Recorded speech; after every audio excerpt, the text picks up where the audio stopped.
The FBI and U.S. Air Force are talking about the reason 24 agents allegedly busted down the doors at a pair of Nevada homes. That was earlier this month.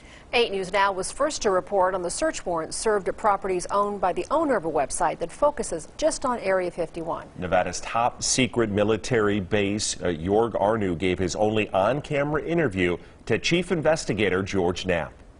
The website DreamlandResort.com has a new wry addition to its content this week, endorsed by the FBI and U.S. Air Force, a sarcastic reference to the November 3rd events that upended the life of the website's owner, Jorg Arnau. My life has been very much turned upside down by all this. Arnau has managed the site since 1999. It's a central clearinghouse for anything and everything related to the world's most famous secret base. There's absolutely nothing that I would consider classified or that I know to be classified on my website.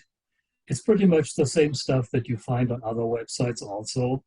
And I've repeatedly actually stated in my discussion forum that if ever anyone has a legitimate issue with what I'm posting, let me know and I will take it down. 2 teams of federal agents, more than a dozen in each group, bashed in the doors of 2 homes owned by Arnau, one in tiny Rachel, Nevada, not far from the base, and one in Las Vegas. They seized computers, phones, files, along with a wealth of personal property. But Arnau still has no idea what they were after. He says 40 or so pages of the search warrant are sealed. Probably a justification for the search, but at this point, I don't know what it is.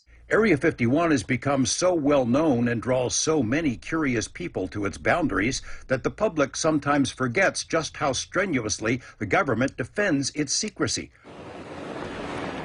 I found 31 or 32 of them so far. In the early 2000s, a friend of Arnau's, fellow Area 51 watchdog Chuck Clark, took us on a tour of public lands surrounding the base to reveal a network of motion sensors hidden in the dirt to warn the base when anyone approached.